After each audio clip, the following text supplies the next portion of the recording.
গতকাল থেকেই অন্নপূর্ণা যোজনার স্ট্যাটাস দেখা শুরু হয়ে গেছে। আপনি আপনার নিজের মোবাইল দিয়েই নিজের স্ট্যাটাসটা কিন্তু চেক করে দেখতে পারবেন। এবার ওই স্ট্যাটাসে প্রচুর মহিলা কিন্তু তাদের স্ট্যাটাস যখন চেক করছেন দেখছেন কারো ফর ফার্দার ভেরিফিকেশন আমি স্ক্রিনে দেখাচ্ছি দেখতে পাচ্ছেন, কারো আবার আন্ডার প্রসেস এই ধরনের চলে এসছে। তারা কিন্তু ব্যাঙ্ক অ্যাকাউন্টে টাকা পাননি। শুধু এনারা নয়, লক্ষ লক্ষ মহিলা এমন রয়েছেন যাদের ব্যাঙ্ক অ্যাকাউন্টে অন্নপূর্ণা যোজনার টাকা ঢোকেনি। তবে তাদের ব্যাঙ্ক অ্যাকাউন্টে কি অন্নপূর্ণা যোজনার টাকা ঢুকবে না? টাকা পেতে হলে কি করতে হবে? আচ্ছা, আপনাদেরকে জানিয়ে দিই, এই মুহূর্তে স্ট্যাটাস যদি আপনারা চেক করেন একটা নতুন অপশান যোগ হয়েছে, ঠিক এই রকম দেখতে পাবেন, ক্লেম অ্যান্ড অবজেকশনের। তো এখানে ক্লিক করে কিন্তু আপনারা আবেদনও করতে পারবেন। অর্থাৎ আপনার ব্যাঙ্ক অ্যাকাউন্টে টাকা ঢুকছে না, তার জন্য আপনি কিভাবে আবেদন করবেন, আপনি অন্য কারো নামে অভিযোগ করবেন, সেটা কিভাবে করবেন আজকের এই ভিডিওতে চলুন এক এক করে সম্পূর্ণটাই দেখিয়ে দিই। তো বন্ধুরা, এটা দেখার জন্য বা করার জন্য সর্বপ্রথম আপনি আপনার মোবাইলের ক্রোম ব্রাউজারটি ওপেন করবেন আর সার্চ বারে লিখবেন socialregistry.wb.gov.in। এই যে দেখতে পাচ্ছেন, এই ওয়েবসাইটটা আপনারা সার্চ করবেন। তো যখনই আপনি এটাকে সার্চ করবেন সাথে সাথে আপনাদের সামনে সোশ্যাল রেজিস্ট্রির যে অফিসিয়াল ওয়েবসাইট ঠিক এই রকম খুলে যাবে। দেখতে পাচ্ছেন এরকম ওয়েবসাইট খুলে গেছে। এখানে দুটো অপশান চলে এসেছে। আগে কিন্তু শুধুমাত্র এটা ছিল, এটাকে কিন্তু তুলে দেওয়া হয়েছিল। এখন দুটোই অপশান চলে এসেছে। দেখুন, সিটিজেন বা ফ্যামিলি লগ ইন, এই যে দেখতে পাচ্ছেন এক্সেস সিটিজেন পোর্টাল, এর উপরে আপনারা ক্লিক করবেন। এখানে যখনই ক্লিক করবেন এবার আপনাদের সামনে কিন্তু ঠিক এই রকম লগ ইন পেজ খুলে যাবে। আপনাকে প্রথমেই আপনার যে জেলাটা, সেই জেলাটা এখান থেকে সিলেক্ট করে নিতে হবে। তো আপনার যে জেলাটা হবে আপনি সেই জেলাটা এখান থেকে সিলেক্ট করে নেবেন। জেলা সিলেক্ট হয়ে গেলে আপনার যে মোবাইল নাম্বারটা, সেই মোবাইল নাম্বারটা এই জায়গায় আপনি বসিয়ে দেবেন, আবেদনের সময় যে মোবাইল নাম্বারটা দিয়েছিলেন। এরপরে দেখুন বলা হয়েছে সিকিউরিটি ক্যাপচা। তো এই যে ক্যাপচাটা আপনার মোবাইলে যেমন আসবে বা আপনার কম্পিউটারে যেমন আসবে সেটা দেখে দেখে এখানে বসাবেন। রিকোয়েস্ট ওটিপিতে ক্লিক করে দেবেন। রিকোয়েস্ট ওটিপিতে ক্লিক করলে আপনার মোবাইলে একটা ওটিপি আসবে, ওই ওটিপিটা আপনারা এই জায়গায় বসাবেন। তারপর এই যে দেখতে পাচ্ছেন ভেরিফাই অ্যান্ড কন্টিনিউ, তো এখানে আপনারা ক্লিক করে দেবেন। এরপর আপনাদের সামনে পুরো স্ট্যাটাসটা কিন্তু এরকম ওপেন হয়ে যাবে। নিচের দিকে চলে আসবেন, এই জায়গায় যে পরিবারের প্রধান রয়েছে, যার মারফতে আবেদন হয়েছে আর কি, তার নাম দেখা যাবে। এই যে দেখুন অ্যাপ্লিকেশন সাবমিটেড দেখাচ্ছে, এখানে ট্র্যাক অ্যাপ্লিকেশন স্ট্যাটাস পাবেন আর এখানে কিন্তু অবজেকশন অ্যান্ড ক্লেমের অপশন পাবেন। এখানে ক্লিক করেই আপনি টাকা পাচ্ছেন না তার জন্য কিন্তু আবেদন করতে পারবেন। কারণ নামে যদি অভিযোগ জানাতে চান সেটাও কিন্তু করতে পারবেন। কিভাবে করবেন একদম স্টেপ বাই স্টেপ দেখাবো, ঠিক আছে? একটু পরে দেখিয়ে দিচ্ছি, তার আগে দেখে নিন। নিচের দিকে এলে আপনার অ্যাপ্লিকেশনটা যে সাবমিট হয়েছে সেটা কিন্তু দেখতে পেয়ে যাবেন এবং এই মুহূর্তে স্ট্যাটাসে কী দেখাচ্ছে সেটাও দেখা যাবে। এই মহিলার যেমন এই মুহূর্তে দেখতে পাচ্ছেন অ্যাপ্রুভ রয়েছে, ইনি কিন্তু ব্যাঙ্ক অ্যাকাউন্টে টাকা পেয়ে গেছেন। কিন্তু অনেকের ক্ষেত্রে কি হচ্ছে, ফার্দার ভেরিফিকেশান আসছে, রিজেক্ট আসছে, পেন্ডিং আসছে, আন্ডার প্রসেস আসছে, এই ধরনের কিন্তু স্ট্যাটাস আসছে। তো এক্ষেত্রে ধরুন আপনি টাকা পাচ্ছেন না, সেক্ষেত্রে আপনি কিভাবে আবেদন করবেন, অর্থাৎ এই যে অপশানটা দেখতে পাচ্ছেন অবজেকশন অ্যান্ড ক্লেম, এখানে ক্লিক করে কিভাবে আপনি টাকা পাওয়ার জন্য আবেদন করবেন বা অন্য কারো বিষয়ে কিভাবে অবজেকশন করবেন, চলুন সেটা এবার দেখিয়ে দিই। এবারে বন্ধুরা, বহুদিন ধরে আপনি ধরুন টাকা পাচ্ছেন না, আপনার ব্যাঙ্ক অ্যাকাউন্টে টাকা ঢুকছে না, আপনার রিজেক্ট হয়ে গেছে আবেদনটা বা পেন্ডিংয়ে পড়ে রয়েছে বহুদিন ধরে, কিংবা আন্ডার প্রসেস বহুদিন ধরে পড়ে রয়েছে, এই ধরনের যদি হয়ে থাকে সেক্ষেত্রে কিন্তু আপনি ক্লেম এবং অবজেকশন এই যে অপশানটা দেখতে পাচ্ছেন এখানে ক্লিক করে আবেদন করতে পারবেন। এখন দেখতে পাচ্ছেন এটা কিন্তু ব্রাউন কালার রয়েছে, এখানে যখনই আপনি ক্লিক করবেন দেখুন এটা কিন্তু বেগুনি কালার হয়ে গেল, মানে পেজটা কিন্তু খুলছে। এবার নিচের দিকে চলে আসবেন, এই যে দেখুন দুইভাবে করতে পারবেন। অবজেকশন অ্যান্ড ক্লেম মানে আপত্তি এবং দাবি কিন্তু জানাতে পারবেন। দাবি কিসের? ধরুন আপনি টাকা পাওয়ার যোগ্য, তারপরেও আপনি টাকা পাচ্ছেন না, সেক্ষেত্রে কিন্তু দুইভাবে করতে পারবেন। এই যে ক্লেম বাই অ্যাপ্লিকেন্ট, এখানে আপনি ক্লিক করলে আপনি যে নিজে টাকা পাচ্ছেন না এবং আপনি যোগ্য মহিলা, সেটার জন্য আপনি দাবি করতে পারবেন। কিভাবে করবেন দেখাবো। তার আগে দেখুন এটা কিন্তু আগে থেকে সিলেক্ট করাই থাকবে, মানে এখানে টিক অটোমেটিক্যালি করা থাকবে। এখানে কি লেখা রয়েছে? অবজেকশন এগেনস্ট সামওয়ান, মানে কারোর বিরুদ্ধে আপত্তি যদি করতে চান। আপনার মনে হচ্ছে যে আপনার ধরুন পাশের বাড়ি কোনো মহিলা রয়েছে বা চেনাশোনা কেউ রয়েছে, সে সরকারি চাকরি করে বা ইনকাম ট্যাক্স দেয়, তারপরেও অন্নপূর্ণা যোজনার টাকা পাচ্ছেন, আপনি কিন্তু তার বিরুদ্ধে অবজেকশন জানাতে পারবেন।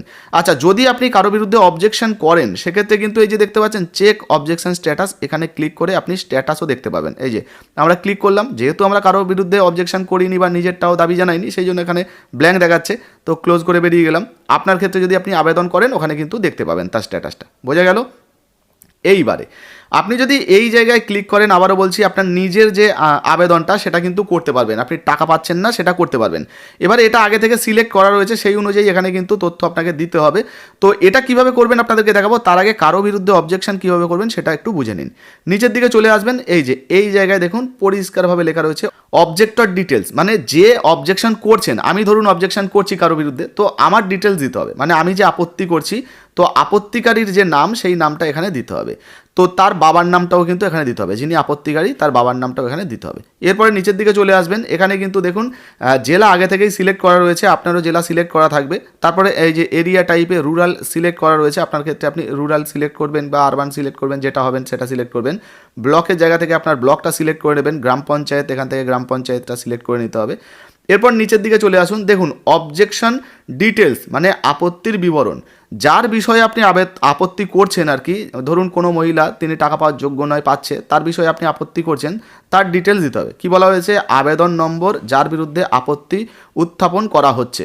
তো যার বিরুদ্ধে আপনি আবেদন করছেন তার অ্যাপ্লিকেশান যে নাম্বারটা সেটা কিন্তু আপনাকে এখানে দিতে হবে। সার্চে ক্লিক করলে তার ডিটেলসটা কিন্তু চলে আসবে। এবারে নিচের দিকে যদি চলে আসেন, চারটে কিন্তু অপশান আপনারা পাবেন। এই যে দেখুন আপত্তির কারণ, এখানে চারটে কিন্তু কারণ দেওয়া রয়েছে, এর মধ্যে থেকে যে কোনো একটা আপনি সিলেক্ট করবেন, আপনার ক্ষেত্রে যেটা প্রযোজ্য মনে হবে। যেমন প্রথমেই রয়েছে আবেদনকারী পশ্চিমবঙ্গের বাসিন্দা নয়, তো সেক্ষেত্রে কিন্তু এটা আপনি সিলেক্ট করতে পারেন। আবেদনকারীর বয়স 25 থেকে 60 বছরের মধ্যে নয়, সেটাও আবেদন করতে পারেন, মানে এখানে আপনি টিক করতে পারেন যদি আপনার ক্ষেত্রে এটা হয়। এরপরে দেখুন এই যে নাম্বারটা বলা হয়েছে, আবেদনকারী কেন্দ্রীয় বা রাজ্য সরকার বা কোনো সংবিধিবদ্ধ সংস্থা, সরকারি উদ্যোগ, পঞ্চায়েত, পৌর সংস্থা এই সমস্ত জায়গায় আর কি চাকরি করেন। দেখুন বলা হয়েছে চাকরিতে নিযুক্ত আছেন অথবা রাজ্য সরকারের সাহায্যপ্রাপ্ত শিক্ষা প্রতিষ্ঠানের অধীনে শিক্ষকতা বা শিক্ষাকর্মী পদে নিযুক্ত আছেন ইত্যাদি। যদি এটা হয় তাহলে এখানে কিন্তু আপনি টিক করতে পারেন। নোটিশ অনুযায়ী এগুলো যারা থাকবে আর কি এই ক্যাটাগরির মধ্যে তারা তো টাকা পাবেন না, সেই জন্য। এরপরে দেখুন বলা হয়েছে আবেদনকারী আয়কর প্রদান করেন, মানে আপনার মনে হচ্ছে অ্যাপ্লিকেন্ট যে রয়েছে সে ইনকাম ট্যাক্স দিয়ে থাকেন, তো সেই মহিলা যদি ইনকাম ট্যাক্স দেয় তাহলে আপনি কিন্তু এখানে টিক করবেন। বোঝা গেল। এরপর নিচের দিকে আসবেন, রিমার্ক। তো এই রিমার্কে আপনার মন্তব্য আপনি লিখতে পারেন, আপনি চাইলে নাও লিখতে পারেন। যেগুলো স্টার মার্ক করা থাকবে সেগুলো কিন্তু অবশ্যই আপনাদেরকে ফিল আপ করতে হবে। যেমন উপরের দিকে যদি আসেন, এই যে দেখুন আপত্তির কারণ, এখানে কিন্তু স্টার মার্ক করা রয়েছে। যেগুলো স্টার মার্ক করা থাকবে সেগুলো কিন্তু আপনাদেরকে ফিল আপ করতে হবে, স্টার মার্ক না করা থাকলে ফিল আপ করার প্রয়োজন নেই। এরপরে দেখুন বলা হচ্ছে আপত্তির সমর্থনে নথি। যদি আপত্তি করার জন্য মানে সমর্থনে কোনো নথি আপনি আপলোড করতে চান, আপনার কাছে কোনো নথি বা তথ্য থাকে, তাহলে কিন্তু আপনি সেটা আপলোড করতে পারবেন। আর এরপরে নিচের দিকে চলে আসবেন, এই যে দেখুন সাবমিট অবজেকশন, এই যে দেখুন আপত্তি দাখিল করুন, এখানে ক্লিক করলে আপনার যে আপত্তিটা সেটা কিন্তু সাবমিট হয়ে যাবে। ঠিক আছে। এবারে ওই যে মহিলার বিরুদ্ধে আপনি আপত্তি করলেন, পরবর্তীতে ভেরিফিকেশন হবে, যেটা যদি উনি টাকা পাওয়ার যোগ্য হন তাহলে পাবেন, না হলে কিন্তু ক্যান্সেল হয়ে যেতে পারে। হয়ে গেল। এইবারে ধরুন আপনি নিজে টাকা পাচ্ছেন না, আপনার ফার্দার ভেরিফিকেশন দেখাচ্ছে রিজেক্টেড হয়ে গেছে, পেন্ডিং দেখাচ্ছে, কোনো কারণবশত আপনি অনেক দিন হয়ে গেল টাকা পাচ্ছেন না, আপনার মনে হচ্ছে যে ভুলবশত হয়তো আমারটাকে রিজেক্ট করে দেওয়া হয়েছে, তাহলে এই যে ক্লেম বাই অ্যাপ্লিকেন্ট রয়েছে না, এর উপরে আপনি ক্লিক করবেন। এখানে ক্লিক করলেই এবারে দেখুন একদম সম্পূর্ণ নতুন অপশান চলে আসবে। এখানে অ্যাপ্লিকেন্ট নাম্বার মানে আবেদনের নাম্বার আপনার কিন্তু অটোমেটিক্যালি এখানে চলে আসবে, বুঝতে পেরেছেন। এরপরে নিচের দিকে চলে আসবেন, দেখুন পারিবারিক ঠিকানা, আপনার যে পরিবারের ঠিকানাটা সেই পুরো ঠিকানাটা কিন্তু এখানে আপনারা দেখতে পেয়ে যাবেন।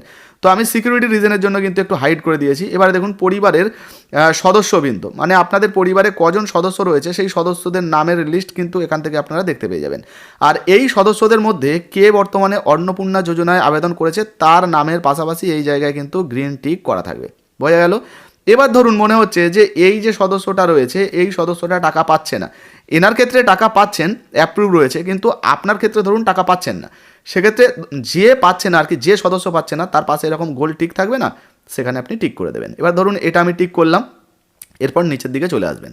তো রিজন ফর ক্লেম মানে কেন আপনি দাবি করতে চাইছেন। তো দেখুন বলা হচ্ছে আবেদনের বিবরণ ভুল আছে, মানে ধরুন আপনি আবেদন করার সময় ভুল তথ্য দিয়েছিলেন বা কোনোভাবে ভুল তথ্য আপলোড হয়ে গেছে, সেক্ষেত্রে আপনি এটা সিলেক্ট করতে পারেন। এরপরে দেখুন বলা হচ্ছে ভুলবশত অযোগ্য হিসাবে চিহ্নিত করা হয়েছে, মানে রংলি মার্ক অ্যাজ ইনএলিজিবল বা অ্যাপ্লিকেশন রিজেক্টেড, মানে ভুল করে ধরুন অযোগ্য হিসাবে চিহ্নিত হয়ে গেছে বা রিজেক্ট হয়ে গেছে, মানে প্রত্যাখ্যান হয়ে গেছে, রিজেক্ট হয়ে গেছে। তো সেক্ষেত্রে আপনি এইটা কিন্তু টিক করবেন, মানে এখানে ক্লিক করবেন। করার পর আপনি কি করবেন, নিচের দিকে চলে আসবেন। আবারও দেখুন এখানে রয়েছে রিমার্ক মানে মন্তব্য। এবার রিমার্কের যে জায়গাটি দেখতে পাচ্ছেন এখানে মন্তব্য, তো আপনার যে মন্তব্য আপনি এখানে কিন্তু লিখতে পারেন, বাংলাতেও লিখতে পারেন। আপনার মনে হচ্ছে যে আমি ইংরেজিতে লিখবো নাকি বাংলায় লিখবো, অনেকের প্রশ্ন থাকতে পারে, তো দেখুন বাংলা অপশান দেওয়া হয়েছে, আপনি চাইলে বাংলাতেও লিখতে পারেন, সমস্যা নেই। আর এখানে আপনি কিন্তু লিখতে পারেন, আপনি চাইলে নাও লিখতে পারেন, যেহেতু স্টার মার্ক নেই নাও লিখতে পারেন। আর যদি লেখেন তো আপনার এই যে ধরুন আবেদনটা রিজেক্ট হয়ে গেছে সেগুলো আপনার অনুযায়ী, দেখুন আমি তো আপনার কি প্রবলেম সেটা জানি না, তো আপনার সমস্যা অনুযায়ী আপনি কিন্তু লিখে দেবেন। এরপরে দেখুন বলা হয়েছে document in support of clans, তো ধরুন আপনার ব্যাঙ্ক অ্যাকাউন্টের নাম আলাদা আছে এবং আধার কার্ডের নাম আলাদা আলাদা আছে, সেক্ষেত্রে আপনি কিন্তু ডকুমেন্ট আপলোড করতে পারেন যে এই যে ব্যাঙ্ক অ্যাকাউন্টটা এটা আমার নিজের, বা আপনি কারেকশান করেছেন বা আপনার কারেকশান করা ঠিক আছে, আপনি কিন্তু সেই অনুযায়ী পিডিএফ করে সেটাকে আপলোড করতে পারবেন। এই যে দেখুন এখানে ক্লিক করলে ফাইল খুলে যাবে, আপলোড করতে পারবেন। পিএনজি, জেপিজি, জেপিইজি, পিডিএফ ফরম্যাটে আবেদন করা যাবে, মানে আপলোড করা যাবে, সরি। এবার দেখুন 50 কেবি থেকে 200 কেবির মধ্যে কিন্তু আপনাকে ছবি আপলোড করতে হবে। হয়ে গেল। এরপর নিচের দিকে আসবেন, এই যে দেখুন সাবমিট ক্লেম, এই যে সাবমিট ক্লেমে আপনি ক্লিক করা মানেই আপনার যে ক্লেমটা সেটা কিন্তু সাবমিট হয়ে যাবে, মানে আপনার আবেদনটা সাবমিট হয়ে যাবে। এবার পরবর্তীতে আবারও যারা আধিকারিকরা রয়েছেন, সেই সমস্ত স্যাররা বলুন, ম্যাডামরা বলুন, তারা ভেরিফিকেশন করবেন।